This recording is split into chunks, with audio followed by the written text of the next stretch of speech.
मेरी शादी को अभी कुछ ही दिन गुजरे थे कि इतवार के दिन मेरा पति दोपहर को कहीं चला गया था। नई नई शादी हुई थी, इसलिए मैं रोज ही शाम को तैयार हो जाती थी। आज भी मैंने खूबसूरत जोड़ा पहना था, तैयार भी हुई थी। लेकिन जब मेरा पति अमन शाम को घर आया तो उसके हाथ में शॉपिंग बैग था। इसने वो शॉपिंग बैग मेरे हाथ में थमाया और बोला कि इसे पहनकर तैयार हो जाओ। मैंने हैरत से अमन की तरफ देखा। मैंने कहा, मैं पहले से ही तैयार हूँ। वो कहने लगा कि जो कपड़े मैं अभी तुम्हारे लिए लाया हूँ उसे पहनो और तैयार हो जाओ। मैं शॉपिंग बैग लेकर अपने कमरे में आ गई। जब मैंने वो कपड़े देखे तो देखकर मेरी आंखें फटी की फटी रह गई थी। वो तो बहुत ज्यादा फैशनेबल और कीमती किस्म की ड्रेस थी। मैंने कहा, अमन ये तो बहुत ज्यादा छोटी है। अमन कहने लगा कि मेरे दोस्त के घर पार्टी है, इसलिए जल्दी से तैयार हो जाओ। इतनी कीमती और ऐसी ड्रेस लाने की अमन को क्या जरूरत थी।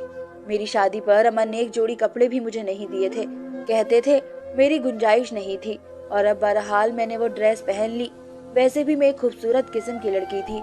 उस शॉर्ट ड्रेस ने तो मेरे हुस्न में 4 चांद लगा दिए थे। मैंने मेकअप टच देने के बाद अपने बालों का जूड़ा बनाना शुरू किया तो अमन मेरे कमरे में आ गए।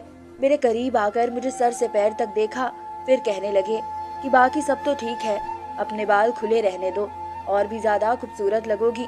उनकी तारीफों पर मैं चुप सी रह गई थी। मैं बिल्कुल तैयार थी।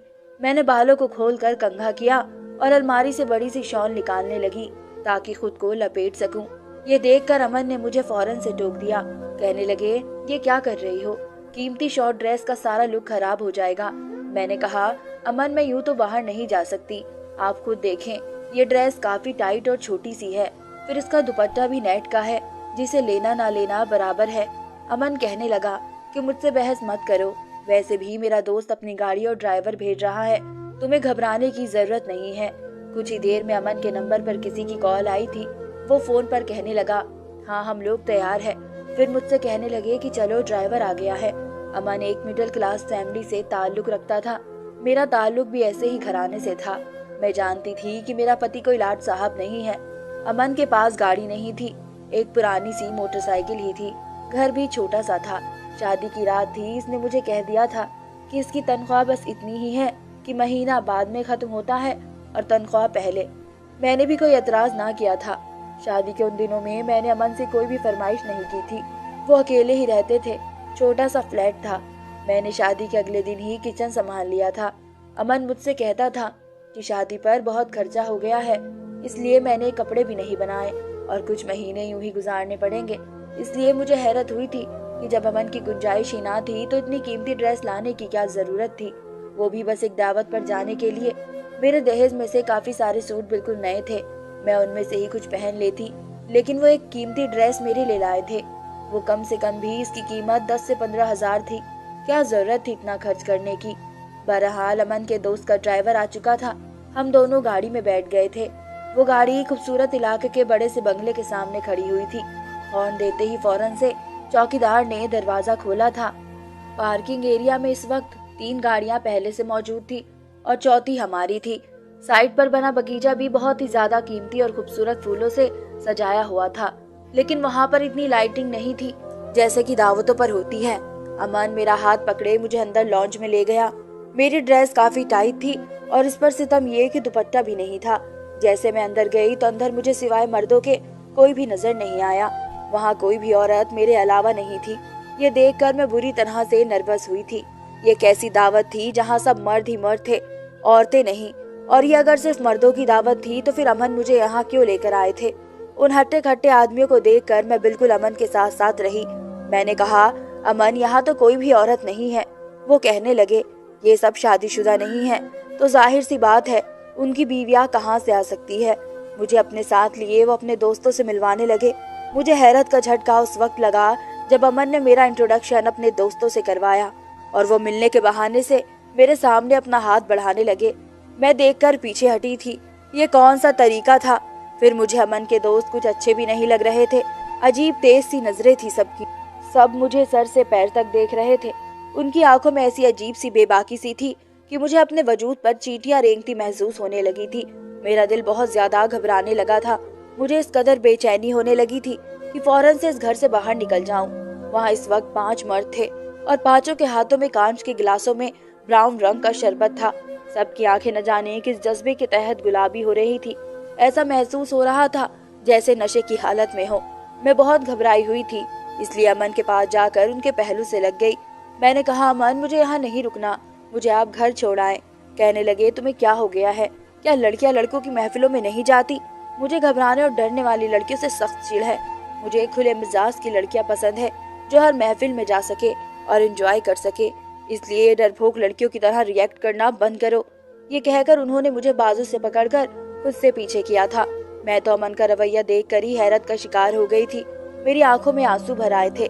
इससे पहले मैं रो देती, अमन का एक दोस्त मेरी तरफ बढ़ा और कहने लगा, भाभी, आप क्यों परेशान हो रही हैं?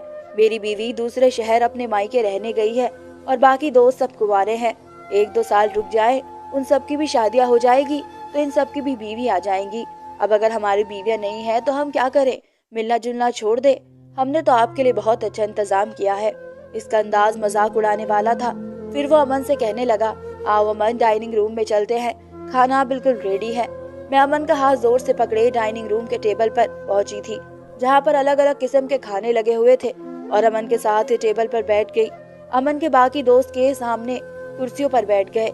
इसके जिस दोस्त के यहाँ पार्टी थी, वो मेरी प्लेट में अलग अलग किस्म के खाने डाल रहा था। कह रहा था, भाभी, ये भी खाकर देखिए और ये भी खाकर देखिए। खाना वाकई बहुत ही लजीज था और मुझे भूख भी बहुत ज्यादा लगी थी। अजीब बात थी, जैसे जैसे मैं खाना खा रही थी मेरी आंखें नींद से बंद होने लगी थी, लेकिन मैं अपना हाथ भी नहीं रोक पा रही थी। खाने का स्वाद ही कुछ ऐसा था। खाना खाते खाते ही मुझे लगा कि जैसे मैं यही सो जाऊंगी। मैंने नशे वाली नजरों से अमन की तरफ देखा, जो इस वक्त मुझे एक के बजाय 4 नजर आ रहा था। मैंने कहा, अमन, अब घर चलो, मुझे नींद आ रही है। वो कहने लगा, हाँ चलो। ये कहकर जैसे ही मैं अपनी कुर्सी पे खड़ी हुई, लड़खड़ाते हुए अमन की बाहों में गिर गई थी। बस 1 मिनट लगा था मुझे अपने होश खोने में। सुबह जब मेरी आंख खुली तो मेरा सर पूरी तरह से चकरा रहा था। बहुत मुश्किल से ही अपनी आंखें खोली थी। मैं अपने कमरे में मौजूद थी, अभी भी इसी शॉर्ट ड्रेस में थी, जो अब मुझे अपने वजूद पर बुरी तरह से चुभ रही थी। मैंने बड़ी मुश्किल से उठकर बैठने की कोशिश की। मुझे लगा जैसे मेरा वजूद मेरा साथ न दे रहा हो। मेरे पूरे बदन में दर्द की टीस उठ रही थी। बड़ी मुश्किल से मैंने अपने दुखते वजूद को बेड के सिरहाने से टेक लगाने पर मजबूर किया था। पता नहीं क्यों मैं चूर चूर हो चुकी थी। मुझे अपने अंदर एक अजीब सी कमजोरी सी महसूस हो रही थी। मैंने देखा तो मेरा सारा जेवर उतरा हुआ था और हाथों में जहाँ मैंने चूड़ियां पहनी थी वहाँ पर खरोच और जख्मों के निशान थे। ये देखकर मुझे हैरत हुई थी।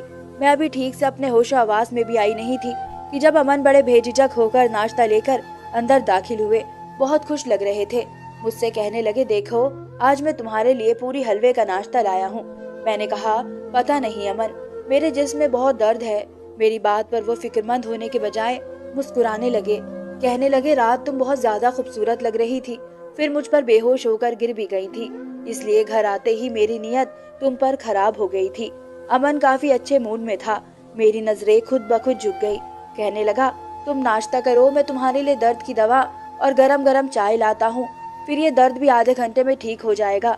मुझे हैरत हो रही थी कि उन कई दिनों में तो अमन ने कभी मुझसे ऐसी जुनूनी मोहब्बत का इजहार नहीं किया था, क्योंकि मेरे पूरे वजूद पर जख्म थे।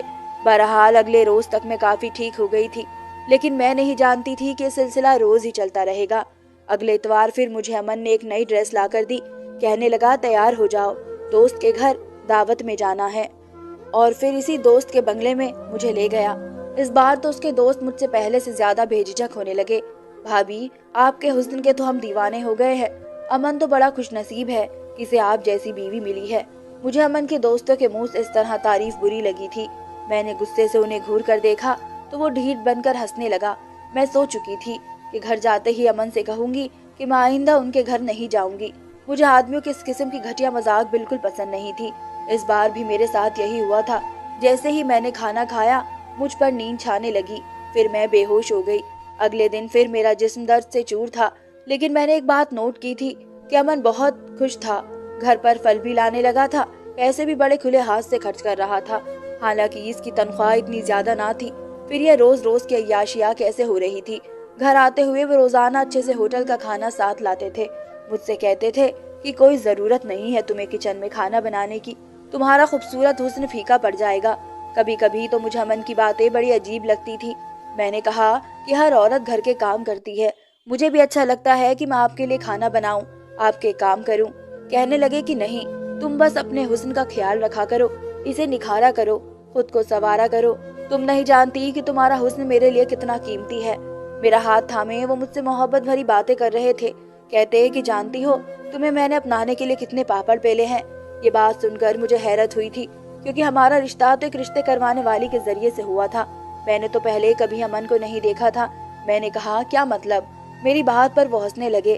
कहने लगे, मैंने तुम्हें एक मॉल में शॉपिंग करते देखा था। मैं तुम्हें देखकर ही तुम पर फिदा हो गया था। वहीं से मैंने तुम्हारा पीछा शुरू कर दिया। तुम्हारा घर देखा, फिर मालूम हुआ कि तुम्हारी माँ तुम्हारे लिए रिश्ता देख रही है। यकीन करो, यह सुनकर तो मुझे बहुत डर लगा था कि कहीं मैं तुम्हें खो न दूं। कहने लगा, एक बार मैंने तुम्हारे घर से बाहर एक रिश्ते वाली को निकलते देखा। फिर मैंने उससे कहा कि अगर वो मेरा रिश्ता तुमसे करवा दे तो मैं इसे अच्छी खासी रकम दूंगा। वो मेरी बात मान गई और यूं मेरा रिश्ता तुमसे हो गया। मैं तो अमन की बात सुनकर हैरत से आंखें फाड़े उसे देख रही थी। मुझे नहीं पता था कि मेरा पति मुझसे पहले से मोहब्बत करता था। मुझे अपनाने के लिए उसने इतना सब कुछ किया। मेरे दिल में अमन की और भी मोहब्बत और कदर बढ़ गई थी, लेकिन मैं नहीं जानती थी कि सच तो कुछ और ही था। इस इतवार को जब मुझे अमन ने फिर से कीमती ड्रेस ला कर दी तो मैंने कहा, नहीं अमन, मुझे आपके किसी दोस्त की दावत पर नहीं जाना। मेरी बात सुनकर उनके चेहरे के अंदाज एकदम से बदले थे। मुस्कुराहट गायब हो गई थी और चेहरे पर गुस्सा आ गया था। कहने लगे, क्या मतलब है तुम्हारा? वो लोग इतनी चाहत से तुम्हें बुलाते हैं। मैंने कहा, नहीं, मुझे नहीं जाना ना। न जाने वो कैसा खाना मुझे खिलाते हैं कि खाते ही मुझे नींद आ जाती है और सुबह मेरी बहुत बुरी हालत होती है। 2 दिन तो मैं चलने फिरने से भी महरूम हो जाती हूँ और फिर वहाँ पर सिर्फ आदमी होते हैं। मेरा वहाँ क्या काम है? आपको जाना है अपने दोस्तों के साथ वक्त गुजारना है, आप जाए, लेकिन मैं नहीं जाऊंगी। ये कहकर मैं अपने बेड पर बैठ गई। मैं नहीं जानती थी कि मेरा इनकार मुझे इतना महंगा पड़ सकता है। अमन बहुत गुस्से से मेरे पास आए, मेरा बाजू पकड़ के बुरी तरह से दबोच लिया। कहने लगे, अब तक तुमने मेरी मोहब्बत देखी है, बेहतर यही है कि मेरी मोहब्बत ही देखो। मुझे इनकार नहीं चाहिए। अगर तुमने मेरी किसी बात से भी इनकार किया तो तुम नहीं जानती कि मैं गुस्से का कितना पागल इंसान हूँ। ये कोई इतनी बड़ी बात तो ना थी जो मैंने उसे कही थी, लेकिन अमन का गुस्सा तो यूं था जैसे वाकई ही मुझे जान से मार डालेगा। अपनी लाल आंखें वो मेरी आंखों में दिखाकर बड़े गुस्से से कह रहा था। मेरा दिल तो अपने पति का ये रूप देखकर कांप सा गया था। मैंने फिर कोई खिलाफत नहीं की और वहां चली गई, लेकिन मुझे ये सब अच्छा नहीं लग रहा था। न जाने क्यों टेबल पर मुझे मजे के खाने भी आज बुरे लग रहे थे, क्योंकि ये मुझे होश से बेहोश कर देते थे।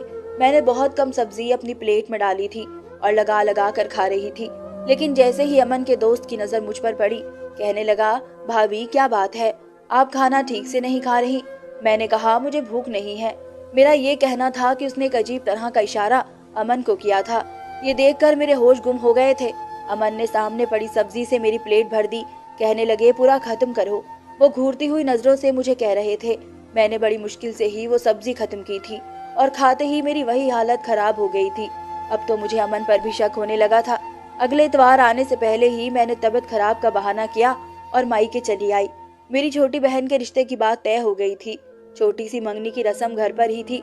मेरी बहन शॉपिंग पर गई तो मुझे भी साथ ले गई। वहीं मेरी मुलाकात अमन के 5 दोस्तों में से एक के साथ हो गई। वो बातों के दौरान बार बार मेरी बहन को देख रहा था। कहने लगा, भाभी अगर इस बार हमारे घर आए तो अपनी बहन को भी जरूर साथ लाइएगा। ये भी आपकी तरह बड़ी कमाल की चीज है। मुझे इस आदमी की बात बहुत बुरी लगी। मेरी बहन भी इसे घूर कर देखने लगी। मैंने कहा, आपको तमीज नहीं है बात करने की? मेरा लहजा तेज हो गया था। आसपास गुजरने वाले लोग भी वहीं खड़े हो गए। ये देखकर इस आदमी को भी गुस्सा आ गया। कहने लगा, तमीज का मतलब पता है तुझे?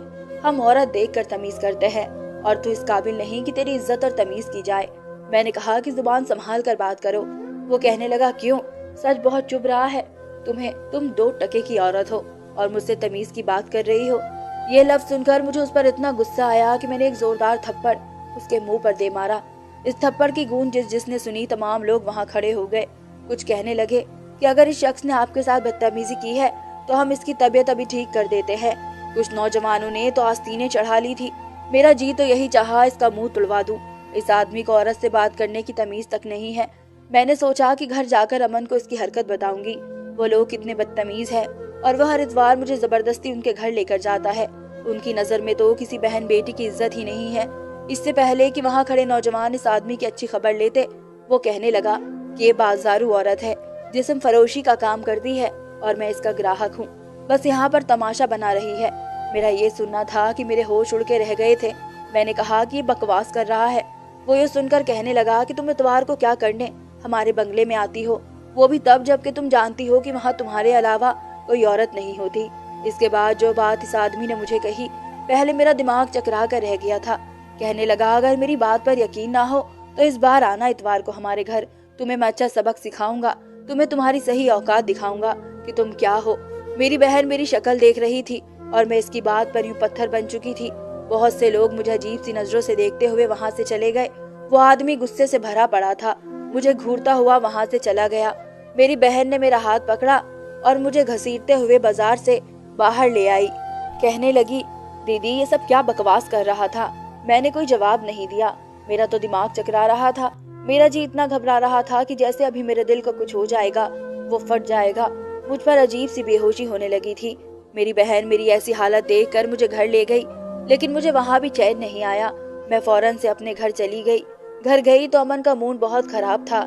کہنے لگا رہ لیا اپنی ماں کے گھر، اب اگر تم نے مائکے رہنا ہو تو تم ورکنگ ڈے میں جا کر رہنا، ایک اتوار کی ہی تو چھٹی ملتی ہے مجھے، وہاں بھی تم میرا موڈ برباد کر دیتی ہو۔ میں نے کوئی جواب نہیں دیا تھا، کیونکہ میں کچھ بھی کہتی وہ غصے سے مجھ پر پھر چڑھتا اور مکر جاتا۔ اس بار جب وہ مجھے اپنے دوستوں کے گھر لے کر گیا تو اس وقت اس کا وہ دوست وہاں موجود نہیں تھا جس سے میری ملاقات بازار میں ہوئی تھی۔ جیسے میں نے آدھا کھانا کھایا میں فوراً واش روم میں چلی گئی۔ مجھے وہ کھانا اپنے اندر ہضم نہیں کرنا تھا، اس لیے میں نے اپنے حلق میں انگلی ڈال ڈال کر الٹی کی۔ جو کچھ کھایا تھا سب کچھ باہر آ چکا تھا، اس لیے مجھ پر نشے کا اثر نہیں ہوا تھا۔ میں باہر آئی اور بے ہوش ہونے کا ناٹک کرنے لگی۔ امن نے مجھے اپنی باہوں میں لیا، کمرے میں لے گیا، مجھے بیڈ پر لٹا دیا۔ وہ ابھی کمرے میں آیا ہی تھا کہ اس کے دوست بھی کمرے میں آ گئے۔ امن کہنے لگا کہ اس بار میں ڈبل قیمت لوں گا۔ جو حشر تم لوگ رات بھر میری بیوی کے ساتھ کرتے ہو وہ اب بیمار رہنے لگی ہے۔ تم لوگوں کے ہوئے پیسے آدھے تو اس کی دوائی اور ڈاکٹر کے خرچے میں لگ جاتے ہیں، مجھے کیا فائدہ ہوا؟ اس کے دوست کہنے لگے کہ ہمیں منظور ہے، تم اس کی جتنی چاہے قیمت لے لو۔ میرا جی چاہا زمین پھٹے اور میں اس میں سما جاؤں۔ میرا ہی پتی میری عزت کا سوداگر تھا۔ پتی تو بیوی کا رکشک ہوتا ہے، اسے گندی نظروں سے بچانے کے لیے ہر رشتے کو بھول جاتا ہے۔ یہ کیسا پتی تھا جو میرا ہی سودا کر رہا تھا؟ اس سے پہلے کہ وہ لوگ میرے ساتھ کچھ بھی غلط کرتے، پولیس کی گاڑی کا ہارن بنگلے کے باہر بجنے لگا۔ یہ سن کر وہ سب گھبرا گئے تھے۔ میں یہاں آنے سے پہلے پولیس کو ساری انفارمیشن دے چکی تھی۔ جب تک پولیس اندر آئی میں اٹھ کر بیٹھ گئی۔